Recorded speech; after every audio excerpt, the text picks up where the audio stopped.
할렐루야. 하나님의 은혜에 감사를 드립니다. 지난 시간에 계시록 21장 18절에서 21절 거룩한 성 새 예루살렘을 설명하다가 동영상이 끊어졌죠. 그래서 18절에서 21절에 보면은 이 성이 각색 보석으로 꾸민 성이다, 그렇게 나와 있습니다. 그래서 길 자체가 순금으로 되어 있다. 투명한 유리같이 되어 있다, 그랬습니다. 그래서 12진주 보석으로 성을 쌓았고, 이 땅에서는 성을 돌 갖다가 쌓는데 12진주 보석으로 성을 쌓고, 그 높이가 얼마나 된다 그랬어요? 그 높이가 12,000 스타디온이라고 그랬습니다. 그 높은 성을 전부 보석으로 쌓는다 그랬어요. 키로로 따지면 약 2200kg가 됩니다. 2200kg 되는 길이와 높이가 다 2200kg 되는 정사각형의 성을 전부 보석으로 쌓는단 말이에요. 맑은 유리 같은 정금으로 길을 깔아버렸어요. 길바닥이 전부 정금이에요. 금이에요. 돈으로 환산할 수 있겠습니까? 어마어마한 금액이게 되겠죠. 이 땅에서는 볼 수도 없는 그런 보석으로 쌓는 도성을 왕권 받는 종이 다스린다 라고 말씀을 했습니다. 그리고 그 성에는 해와 달이 쓸데없는 밝은 도성이라 그랬습니다. 22절에서 23절 보겠습니다. 내가 보니 성 안에는 성전이 없더라. 이는 전능하신 주 하나님과 그 어린 양이 그곳의 성전임이라 그랬습니다. 이 땅에는 성전이 있고 예배당이 있는데 예루살렘 성에서는 성전이 없다 그랬어요. 성전은 왜 필요한 겁니까? 성전에서 성도들이 모여서 예배를 드릴 때 하나님께서 그곳에 은혜를 내리고 성도들과 하나님이 만나는 곳이 성전이죠. 근데 새 예루살렘 도성은 항상 하나님을 뵙죠. 항상 어린 양 예수님을 뵙죠. 그러니까 성전이 필요 없는 거예요. 23절 그 도성은 해나 달이 그 안에서 비칠 필요가 없으니 이는 하나님의 영광이 그곳을 비추고 어린 양이 그곳에 빛이 됨이라 그랬습니다. 그래서 해와 달이 필요 없는 밝은 도성이다 라고 말씀을 했습니다. 그리고 이 성에서는 사람마다 자기 영광을 가지고 들어간다고 말씀을 했습니다. 24절 보겠습니다. 그리하여 구원받은 자들의 민족들이 그 빛 가운데서 걷겠으며 땅의 왕들도 그들의 영광과 존귀를 그곳으로 가져오리라. 또 그곳의 성문들을 낮에는 전혀 닫지 아니하리니 이는 그곳에 밤이 없음이라. 그들이 민족들의 영광과 존귀를 그곳으로 가져오리라 그랬습니다. 왕권 가진 종들이 자기 영광을 가지고 그리로 들어와서 영광을 누리게 됩니다. 이 도성은 천국 전체를 가르친 것이 아니고 왕권을 받은 자에게 차지할 한 도성을 가르쳤습니다. 그러므로 그 안에는 일반적인 영광을 가지고 들어오는 자도 있는 것입니다. 이 도성은 일한 데 따라서 영원한 기업을 받는 도성이니 왕권을 가지고 영광을 누리기 위하여 들어가는 자도 있고 또는 한 백성으로서 영광과 존귀를 가지고 들어갈 자도 있는 것입니다.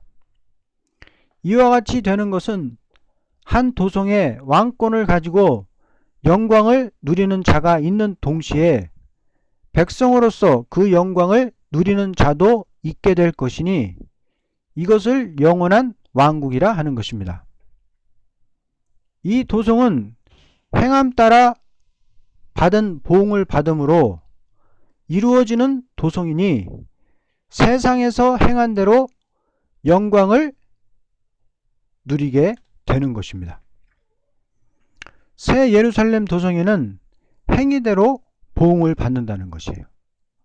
왕권으로 또는 백성으로 보응을 받는다.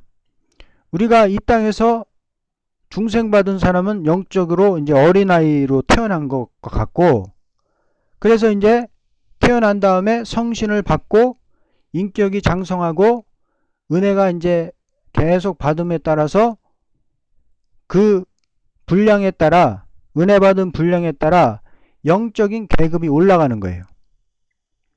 변화를 받아도 은혜를 받아서 인격이 올라가서 일한 데 따라 상급이 다르고, 부활을 받아도 은혜 받아서 인격이 올라가서 그 행한 데 따라 상급을 받게 되는 곳이 새 예루살렘 도성이다 라는 것을 알 수가 있는 것입니다. 27절 보겠습니다.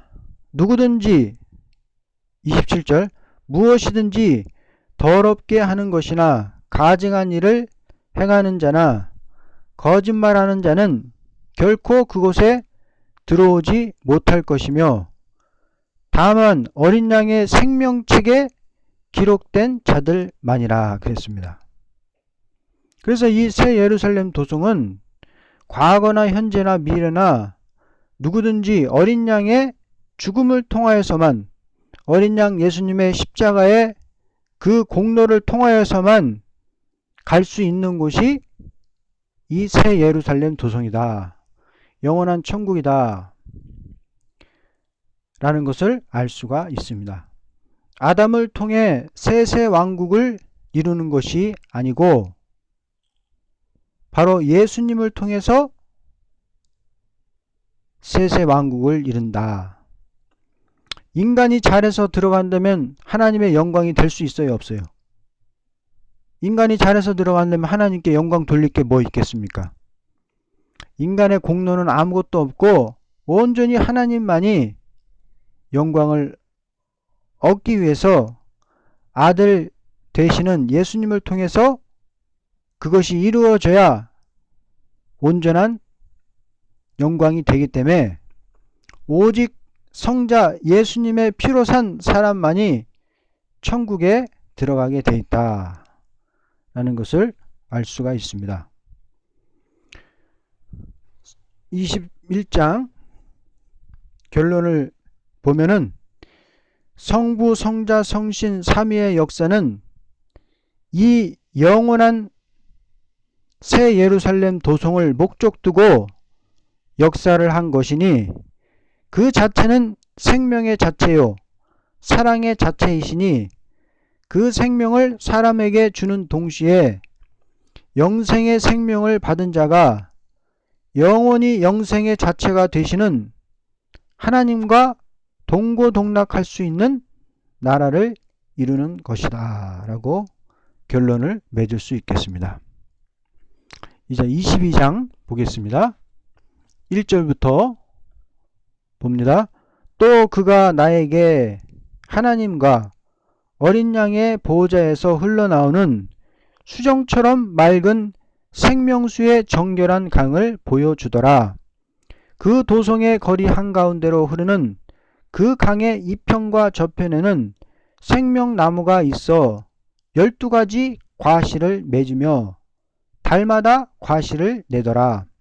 그리고 그 나무의 잎사귀들은 민족들을 치유하기 위한 것이더라.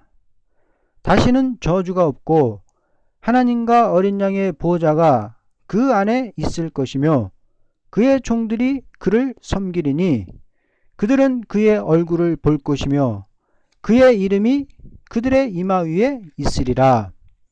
거기에는 밤이 없겠고 그들에게는 촛불도 햇빛도 필요하지 아니하리니 이는 주 하나님께서 그들을 비추시기 때문이라.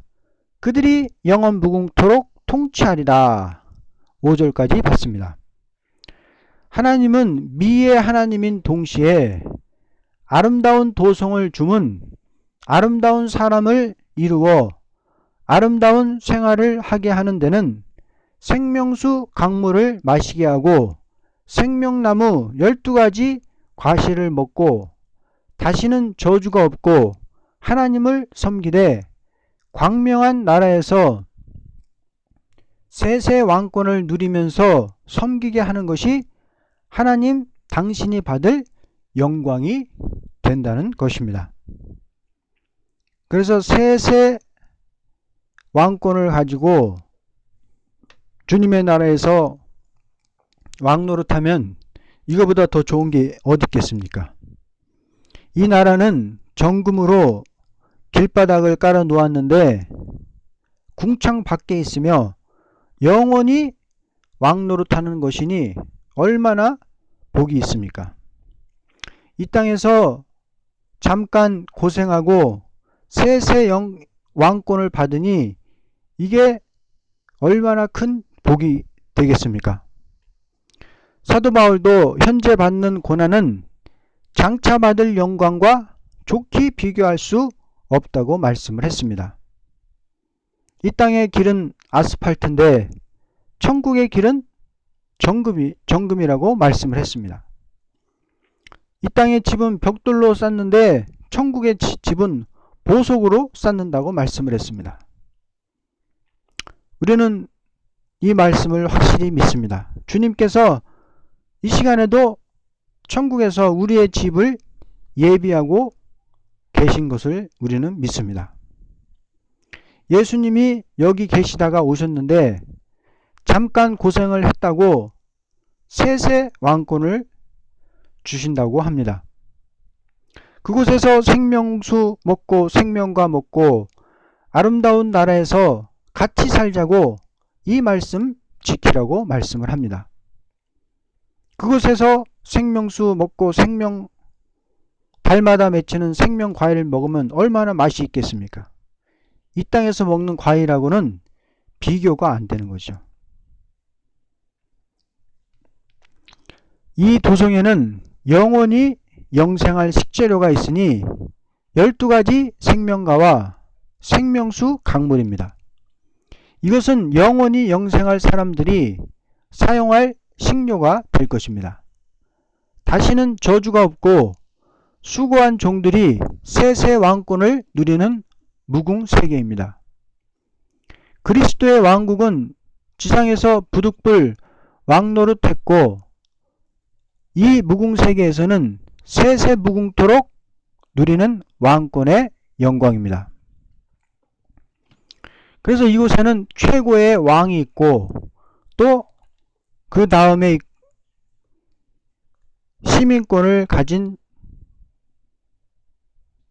시민권을 받아서 상급으로 받아서 가는 사람도 있는 것입니다. 중생을 받았으면은 천국의 생명책에 기록되어 있기 때문에 천국에 가는 것이고 그곳에 가서 얼마만큼 계급이 높아지고 얼마만큼 상급을 받느냐가 문제가 되는 것입니다. 그래서 우리가 이런 소망이 있기 때문에 밤잠 안 자고 애쓰게 되는 것입니다. 이 땅은 심고 거기서는 천국에서는 거두는 것이니 적어도 천국에 가서 영광 받을 사람이 잠만 자고 있을 수는 없는 것입니다. 이 땅에서 한번 잘 되면 거기 가서 영원히 영광을 누릴 것이니 사람이 알아주고 안 알아주고가 문제가 아닌 것입니다. 천국의 목적 둔 계획은 너무나 똑똑한 사실이니 천국의 높은 데 앉기 위해서 일 좀 많이 해야 될 것입니다. 금년에 농사 지어서 밥 잘 먹는 것이 똑똑한 것이 아니고 천국 가서 상 받는 것이 똑똑한 것입니다. 하나님 말씀에 농사 잘 짓고 열심히 일하면 밥 잘 먹게 해주겠다는 계약서는 없어도 천국을 위해서 일하면 영광 받는다는 계약서가 성경 전체이니 분명히 믿고 충성을 다해야 될 것입니다. 그런데 이 천국에서는 이곳에서 영광을 누리려면은 말씀을 지켜야 된다는 거예요. 말씀을 지켜서 그 영광스러운 나라에서 왕권의 상급을 받아서 하나님이 주시는 그 영광을 누리자는 것이 하나님의 뜻이라는 것입니다. 6절 7절을 보겠습니다. 또 그가 나에게 말하기를 이 말씀들은 신실하고 참되도다. 거룩한 선지자들의 주 하나님께서 반드시 속히 되어질 일들을 그의 종들에게 보이시려고 그의 천사를 보내셨느니라.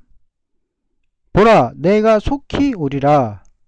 이 책의 예언의 말씀들을 지키는 자가 복이 있도다 라고 하더라 그랬습니다. 그래서 이 예언의 말씀 뭐냐, 바로 이 선지서와 계시록의 말씀인데, 이 선지서와 계시록의 말씀을 지킬 때 복이 있단 말이에요. 이것은 그리스도를 바로 믿는 종으로서 시대적인 분별과 시대적으로 오는 환난과 재앙 속에서 진리를 바로 증거하도록 하자는 것을 목적한 것이 계시록입니다. 만일 계시록이 아니었던들 그리스도를 믿는 종으로서 시대를 바로 증거하고 재앙 속에서 백성을 살리는 역사를 할 수 없을 것은 사실입니다. 만일 어떤 종이 그리스도를 증거한다 하면서 종말관을 똑똑히 증거 못한다면 주님 다시 오실 때 도저히 주님 앞에 설 수가 없을 것입니다. 주님께서 내가 속히 오리니 이 예언의 말씀을 지키는 자가 복 있다고 했습니다. 은혜 시대에는 그리스도 한 분을 바로 믿기만 하면 되었으나 기독교 종말인 환난 재앙이 날일 때 예언의 말씀을 가감하여도 재앙이니 이 말씀을 바로 증거하지 못한다면 대중을 죽이는 종이 된다는 것입니다. 그러므로 말세의 종은 계시록을 분명히 깨달아 꿀같이 먹고 다시 예언하는 종이 아니고는 권세 역사를 행할 수는 없을 것입니다. 재림이라는 것은 올라가신 주님의 부탁이 다 이루어진 다음에야 되는 것이니 다시 오실 때는 예언의 말씀을 지켜야만 복이 있다는 부탁을 사도 요한에게 주님은 나타나서 말씀했던 것입니다. 만일 어떠한 종들이 가시는 주님의 부탁만 존중히 하고 오시는 주님의 부탁을 등한히 한다면 주 재림 시에 남은 종이 될 자격을 상실한 것입니다. 왜냐하면 오시는 주님의 부탁을 무시한 자가 주님을 맞이할 종이 될 수 없고 오히려 오시는 주님을 대적하는 종이 되기 때문입니다. 이것은 승천하는 시대와 재림하는 시대가 다른 시대이기 때문입니다. 세밀히 말하자면 승천하는 시대는 죄인을 불러들이는 은혜식이라면 다시 오시는 때는 죄인을 심판하는 심판기이기 때문입니다. 그러므로 심판기에는 영과 육이 아울러서 받는 구속이니 예언의 말씀을 지킴으로써 환난과 재앙을 받지 않게 된다는 것입니다. 왜냐하면 재앙이 나리는 것도 예언대로 될 것이요 재앙을 피하는 것도 예언대로 될 것이니, 예언이라는 것은 재앙 중에 재앙을 받지 않게 하겠다는 것이 예언이니, 이 예언을 지키지 않는 자를 주님께서 책임을 질 수가 없다는 것입니다. 이때는 노아 때와 롯의 때와도 같다는 것입니다. 종이라는 것은 주인의 부탁을 받은 대로 순종할 것뿐이요, 그 밖에는 주인에게 책임이 있는 것이니, 가실 때 부탁은 사도가 받았으니 사도적인 사명은 그 부탁을 그대로 순종하는 역사입니다. 다시 올 때는 예언을 지키라는 사명이니, 바로 듣고 지키도록 전해야 될 사명에 순종하는 것이 마지막 권세받은 증인의 역사입니다. 요한에게 보여준 이 계시는 베드로가 본 환상의 뜻이 다 이루어져서 어느 민족이나 다 같이 복을 받은 후에 전할 복음을 보여준 것입니다. 주 곧 선지자들의 영의 하나님이 그의 종들에게 결코 속히 될 일을 보이시려고 그의 천사를 보내어 보여준 계시입니다. 여기는 다음과 같은 세 가지 요소가 있는 것입니다. 첫째는 하나님께서 아브라함의 자손된 선지들에게 묵시를 보여줄 적에 아브라함의 자손의 나라에서 예수님께서 나실 것을 말씀을 했습니다. 둘째는 그 소식을 세계에 전함으로 세계 민족이 하나님께 돌아오게 될 것을 보여주는 동시에 하나님께로 돌아온 백성을 심판할 때 어떠한 자가 새 시대에 간다는 것을 보여준 것입니다. 세 번째는 구약 말기에 종교부패, 정치부패, 인심악화, 경제 혼란이 있을 때에 북방 환란이 내려와서 부패한 종교와 정치와 악화된 인간들이 다 환란해서 망하는 동시에 경제권을 쥔 세력이 다 원수에게 먹힘을 당한 것 같이 인간 종말에도 그렇게 될 것을 말했고, 그 가운데서도 끝까지 선지를 통하여 전해준 말을 믿고 참음으로 기다리는 자들에게 권리를 주어서 다시 다윗 왕국을 복구함 같이 인간 종말에도 아무리 환란이 와도 예언을 지키는 자라야 주님 다시 올 때에 복이 있다는 것을 보여준 계시입니다. 그러므로 요한계시록은 베드로가 선지서를 들어서 십자가 부활을 증거한 것 밖에의 예언, 베드로가 선지서에 예수님의 탄생과 십자가와 부활, 사도들이 선지서를 인용해 가지고 예언한 나머지 예언이 있죠.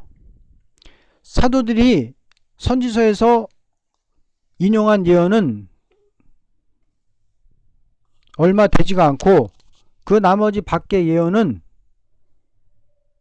마지막 때 이루어질 예언을 말씀한 거거든요.